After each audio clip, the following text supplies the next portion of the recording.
Kepada Profesor Dr. Frans Magnis Suseno, terima kasih sudah berkenan menjadi ahli pada hari ini, merupakan guru besar emeritus Sekolah Tinggi Filsafat Triyakara, Jakarta. Izinkan kami bertanya kepada ahli. Ahli kita kenal sebagai ahli filsafat moral. Mohon ahli menjelaskan tentang filsafat moral dan sumbangannya dalam membantu menjelaskan masalah-masalah etika moral. Terima kasih, Yang Mulia. Saya dalam filsafat moral atau etika, biasanya saya pakai etika, kata etika, ada dua masalah yang relevan. Pertama, suatu perbuatan, kelakuan, sikap secara etis, secara moral dinilai bagaimana dapat dibenarkan secara etis atau tidak dapat dibenarkan. Itu pertanyaan normatif. Pertanyaan kedua adalah apabila seseorang melakukan sesuatu yang menurut norma etika tidak dapat dibenarkan, apakah dia harus dianggap secara moral bersalah atau tidak? Bisa saja dia tidak mengerti atau dia bingung. Perkenankan saya sedikit menjelaskan dua poin ini. Pertama,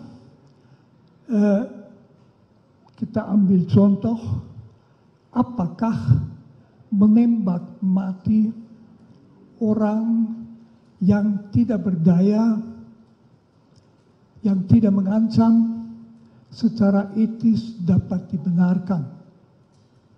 Jawaban etika saya kira unanim, tidak dapat dibenarkan. Tentu ada kekecualian. Satu kecualian itu misalnya Algojo dalam menjalankan hukuman mati sesuai dengan undang-undang yang berlaku.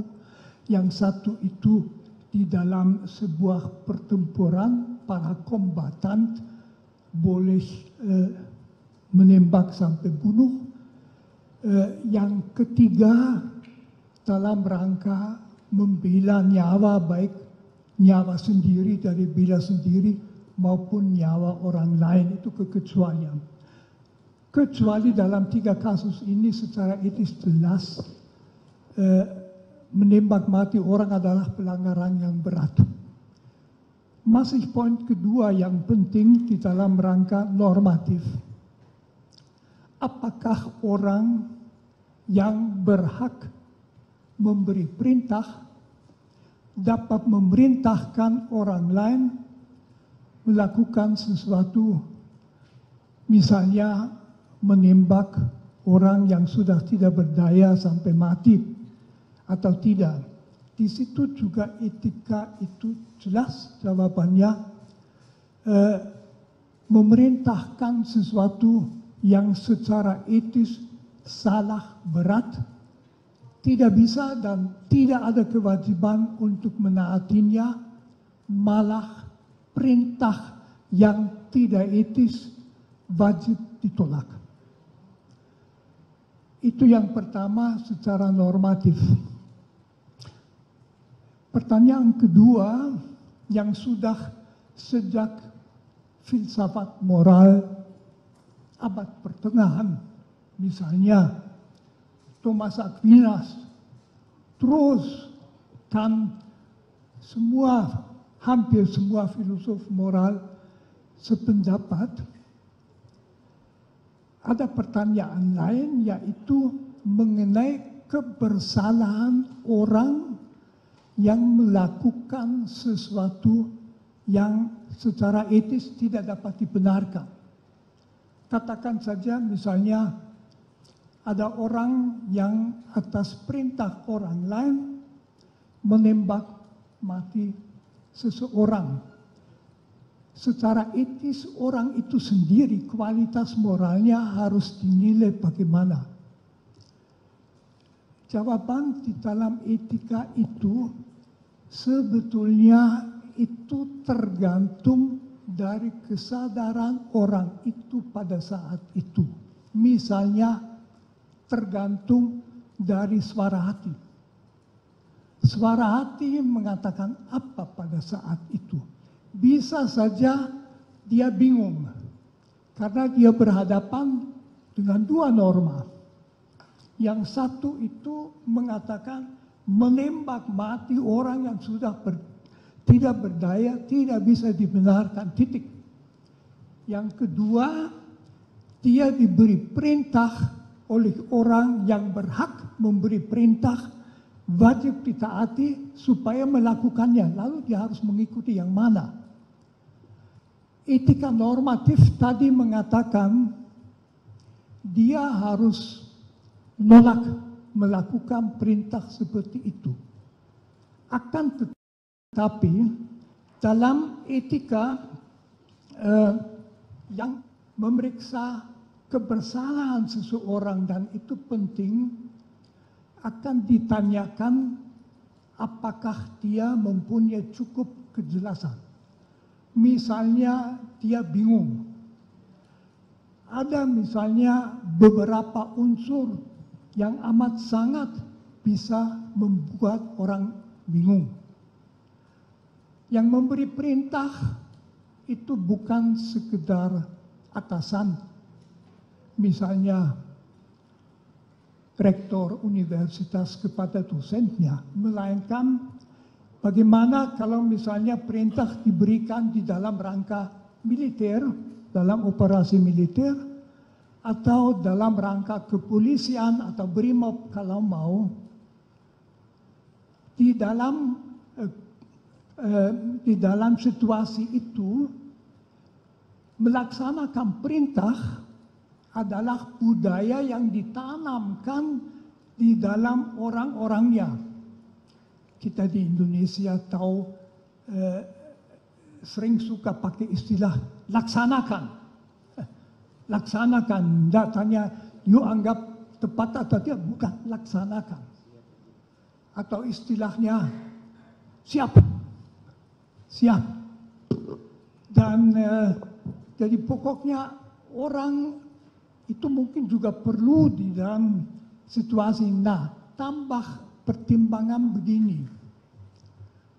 Polisi adalah salah satu lembaga, satu-satunya, saya ulangi, satu-satunya lembaga dalam masyarakat yang berhak melakukan kekerasan seperlunya, kadang-kadang sampai menembak. Polisi dalam melaksanakan undang-undang boleh memegang orang, mendorong orang, menangkap orang, menahan orang dalam situasi yang membenarkan, boleh menembak. Jadi bagi seorang polisi, rem psikis terhadap menembak mati orang tentu lain daripada orang biasa yang tidak di dalam situasi itu. Lalu faktor yang amat sangat menentukan kebersalahan, apakah orang betul bersalah atau tidak, yang juga akan kelihatan dari apakah dia kemudian menyesal atau tidak.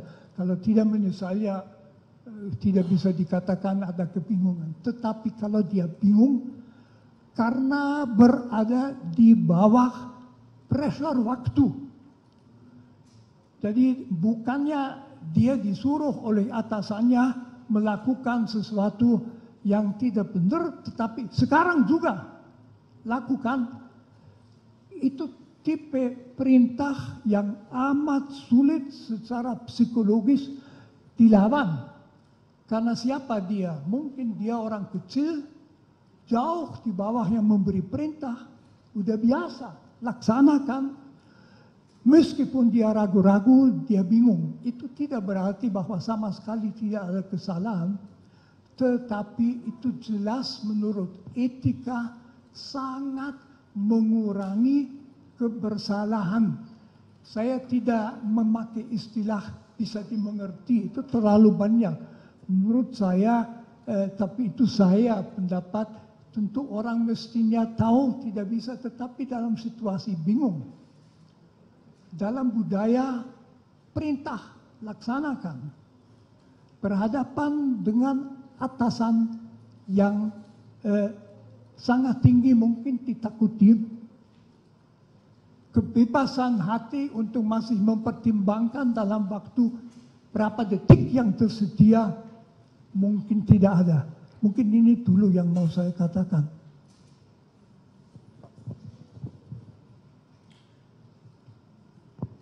Jangan lupa like, subscribe, dan share ya!